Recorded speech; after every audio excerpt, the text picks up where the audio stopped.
اعوذ باللہ من الشیطان الرجیم، بسم اللہ الرحمن الرحیم۔ چار پرندے جو ذبح ہو کر دوبارہ زندہ ہو گئے۔ حضرت ابراہیم خلیل اللہ علیہ السلام نے ایک مرتبہ خداوند قدوس کے دربار میں یہ عرض کیا کہ یا اللہ، تو مجھے دکھا دے کہ تو مردوں کو کس طرح زندہ فرمائے گا۔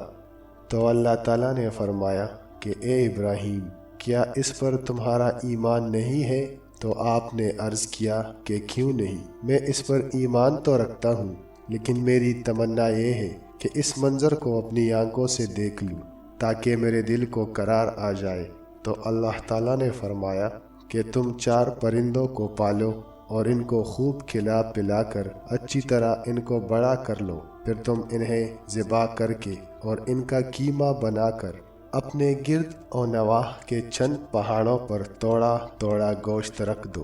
پھر ان پرندوں کو پکارو تو وہ پرندے زندہ ہو کر دوڑتے ہوئے تمہارے پاس آ جائیں گے اور تم مردوں کے زندہ ہونے کا منظر اپنی آنکھوں سے دیکھ لو گی۔ چنانچہ حضرت ابراہیم علیہ السلام نے ایک مرغ،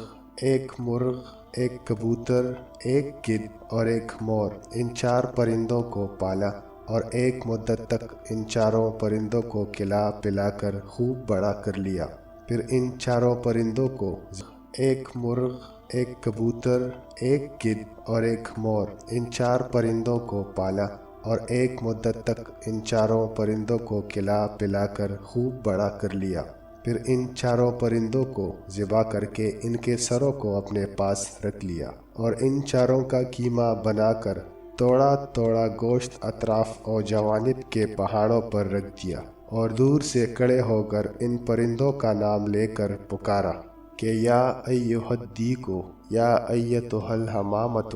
یا ایھا النسر، یا ایھا الطاووس۔ آپ کی پکار پر کہ یا ایھا الدیکو، اے مرغ، یا ایھتھا الحمامۃ، اے کبوتر، یا ایھا النسر، اے گدھ، یا ایھا الطاووس، اے مور، آپ کی پکار پر ایک دم پہاڑوں سے گوشت کا قیمہ اڑنا شروع ہو گیا اور ہر پرند کا گوشت، پوست، ہڈی پر الگ ہو کر چار پرند تیار ہو گئے، اور وہ چاروں پرند بلا سروں کے دوڑتے ہوئے حضرت ابراہیم علیہ السلام کے پاس آ گئے اور اپنے سروں سے جڑ کر دانا چگنے لگے اور اپنی اپنی بولیاں بولنے لگے، اور حضرت ابراہیم علیہ السلام نے اپنی آنکھوں سے مردوں کے زندہ ہونے کا منظر دیکھ لیا اور ان کے دل کو اطمینان اور قرار مل گیا۔ اس واقعے کا ذکر خداوند کریم نے قرآن مجید کی سورہ بقرہ میں ان لفظوں کے ساتھ بیان فرمایا ہے کہ اور جب عرض کی ابراہیم نے، اے رب میرے، مجھے دکھا دے تو کیوں کہ مردے جلائے گا۔ فرمایا کیا تجھے یقین نہیں؟ عرض کی یقین کیوں نہیں، مگر یہ چاہتا ہوں کہ میرے دل کو قرار آ جائے۔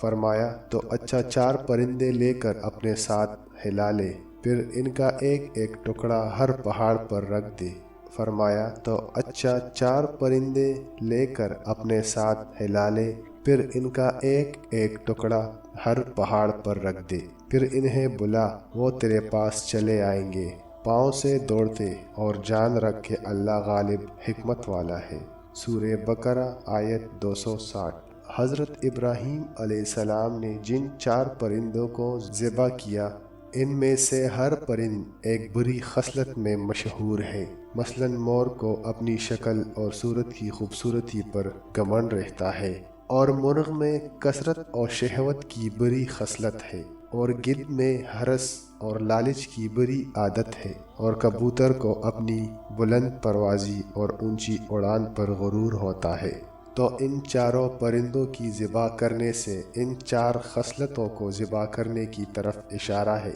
کہ چاروں پرند ذبح کیے گئے تو حضرت ابراہیم علیہ السلام کو مردوں کے زندہ ہونے کا منظر نظر آیا اور ان کے دل میں نور اطمینان کی تجلی ہوئی، جس کی بدولت انہیں نفس مطمئنہ کی دولت مل گئی۔ وہ جو شخص یہ چاہتا ہے کہ اس کا دل زندہ ہو جائے اور اس کو نفس مطمئنہ کی دولت نصیب ہو جائے، اس کو چاہیے کہ مرغ ذبح کرے، یعنی اپنی شہوت پر چھری پھیر دے، اور مور کو ذبح کرے، یعنی اپنی شکل اور صورت اور لباس کے گھمنڈ کو ذبح کر ڈالے، اور گدھ کو ذبح کرے یعنی ہرس، اور لالچ کا گلا کاٹ ڈالے، اور کبوتر کو ذبح کرے یعنی اپنی بلند پروازی اور اونچے مرتبوں کے غرور اور نخوت پر چھری چلا دے۔ اگر کوئی ان چاروں بری خصلتوں کو ذبح کر ڈالے گا تو انشاءاللہ تعالی وہ اپنے دل کے زندہ ہونے کا منظر اپنی آنکھوں سے دیکھ لے گا، اور اس کو نفس مطمئنہ کی سرفرازی کا مشرف حاصل ہو جائے گا۔ چاہیے کہ مرغ ذبح کرے یعنی اپنی شہوت پر چھری پھیر دے، اور مور کو ذبح کرے یعنی اپنی شکل اور صورت اور لباس کے گھمنڈ کو ذبح کر ڈالے، اور گدھ کو ذبح کرے یعنی ہرس، اور لالچ کا گلا کاٹ ڈالے، اور کبوتر کو ذبح کرے